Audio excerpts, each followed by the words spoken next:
जादुई राखी। गांव में करिश्मा नाम की एक छोटी सी बच्ची रहा करती थी। करिश्मा के माँ बाप का बचपन में ही देहांत हो चुका था और करिश्मा गांव के मंदिर के पास रहा करती थी। गांव के कुछ लोग उसे 2 वक्त का खाना दे दिया करते थे और मंदिर के पुजारी जी ने उसके मंदिर में रहने और सोने की व्यवस्था कर दी थी। अरे करिश्मा बेटा, आज सुबह से इतनी उदास क्यों बैठी हो? क्या बात है बेटा? कोई बात नहीं काका, रक्षाबंधन का त्योहार आ रहा है। सब लोग अपने भाई को राखी बांधेंगे, लेकिन मैं तो दुनिया में बिल्कुल अकेली हूँ। अरे बेटा, चिंता क्यों करती हो? जिसका कोई नहीं होता उसका भगवान होता है।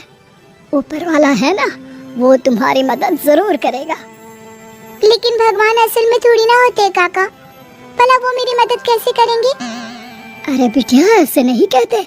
भगवान तो सब जगह होते हैं और देखना, वो तुम्हारी मदद भी जरूर करेंगे। पुजारी जी के जाने के बाद करिश्मा उदास होकर मंदिर की सीढ़ियों पर बैठ गई। उसे कुछ भी समझ में नहीं आ रहा था। तभी कुछ देर बाद मंदिर में एक साधु आते हैं। क्या बात है बेटा, तुम ऐसे चुपचाप क्यों बैठी हो? क्योंकि मैं बहुत उदास हूँ। इस दुनिया में मेरा कोई नहीं, मैं बिल्कुल अकेली हूँ। अरे तुम्हें उदास होने की कोई जरूरत नहीं है। ये देखो, मेरे पास एक बहुत सुंदर फूल है। तुम इसमें धागा पिरोकर भगवान के हाथ पर राखी की तरह बांध देना। लेकिन उससे क्या होगा बाबा? उससे कुछ होगा नहीं बेटा, बस तुम्हारा अकेलापन दूर हो जाएगा और तुम्हारे जीवन में खुशियाँ लौट आएंगी। क्या सच में ऐसा हो सकता है? हाँ, रक्षाबंधन वाले दिन सुबह नहा धोकर मंदिर की जो मूर्ति है उस पर फूल की राखी बनाकर बांध देना। इतना कहकर साधु वहां से चले गए। अब तो करिश्मा बस हर दिन रक्षाबंधन के दिन का इंतजार करने लगी। 2-3 दिन इसी तरह बीत गए और रक्षाबंधन आ गया। करिश्मा सुबह सुबह नहाकर उस फूल में धागा पिरोकर भगवान के मंदिर पहुंची और उसने वो राखी भगवान की मूर्ति को बांधी। ठीक उसी वक्त वहां पर करिश्मा से कुछ साल बड़ा एक लड़का आया और उसने अपना नाम किशन बताया। अरे करिश्मा, तुम्हारी राखी तो बहुत सुंदर है। क्या ऐसी राखी तुम मेरी कलाई पर भी बांध सकती हो? वो क्या है ना, मेरी कोई बहन नहीं है, लेकिन ये राखी में जो फूल लगा हुआ है वो मुझे किसी साधु बाबा ने दिया था और मेरे पास दूसरा कोई फूल नहीं है। लेकिन मुझे तो तुम्हारे हाथ की बनी हुई राखी ही चाहिए, कहीं से भी लेकर आओ। अब मैं क्या करूं? भगवान ने बड़ी मुश्किल से मेरे जीवन में किसी को भेजा है। अगर मैंने किशन को राखी नहीं बांधी तो वो नाराज होकर चला जाएगा। सोचते सोचते करिश्मा मंदिर के बगीचे में पहुंची और वहां से उसने फूलों की मदद से एक सुंदर सी राखी बनाई और मंदिर में पहुंची। ये देखो किशन, मैंने तुम्हारे लिए बहुत सुंदर राखी बनाई है। नहीं, मुझे वही राखी चाहिए जो तुमने भगवान को बांधी है। लेकिन ये कैसे हो सकता है? वो राखी तो मैं भगवान की मूर्ति को बांध चुकी हूँ। तो कोई बात नहीं, वहाँ से वो राखी उतार कर तुम मुझे बांध लो और ये जो नई राखी तुमने बनाई है वो ले जाकर भगवान को बांध दो। किशन के बार बार जिद करने पर करिश्मा ने ऐसा ही किया।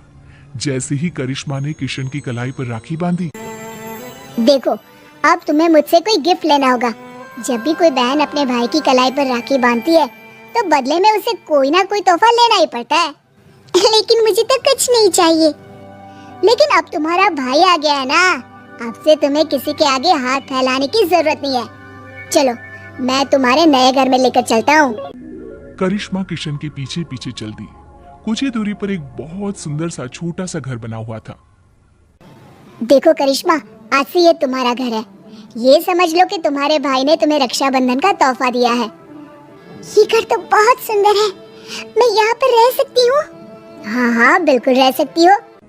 इतना कहकर किशन वहां से चला जाता है और करिश्मा अपने घर में रहने लगती है। उस घर में खाने पीने की सारी चीजें थी।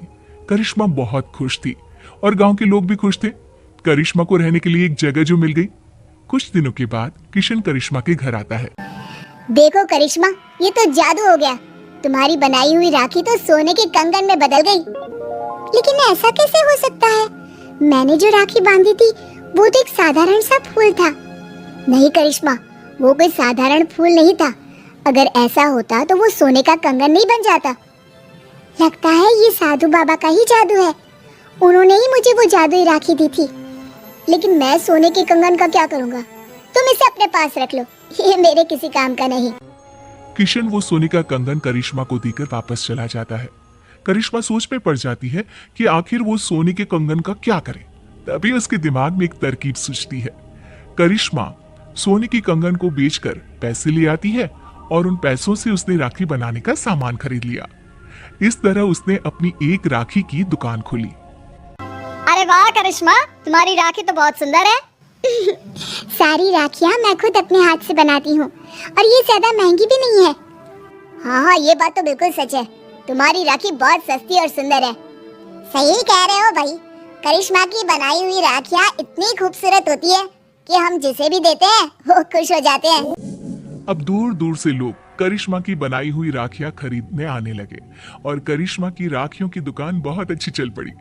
एक दिन फिर से किशन लौट कर आता है। करिश्मा, मैं तुम्हें एक बात बताना चाहता था। हाँ बताओ ना भैया, क्या बात है?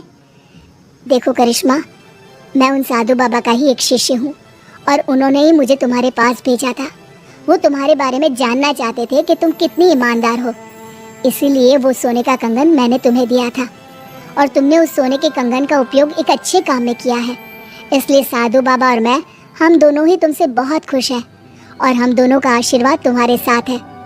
अब आने वाले जीवन में तुम्हें किसी भी प्रकार की परेशानी का सामना नहीं करना पड़ेगा। किशन भैया, तुम्हारे जैसा भाई और साधु बाबा जैसे गुरु पाकर मेरा तो जीवन ही सफल हो गया। मेरी मदद करने के लिए बहुत बहुत धन्यवाद। आपकी दी हुई जादुई राखी ने सच में मेरा जीवन बदल दिया। तो हमें उम्मीद है कि आपको हमारी ये कहानी पसंद आई होगी। कृपया हमारे चैनल को सब्सक्राइब करें और सभी अपडेट्स के लिए बेल आइकन जरूर दबाएं। और हाँ, वीडियो लाइक और शेयर करना मत भूलिएगा। Bye bye.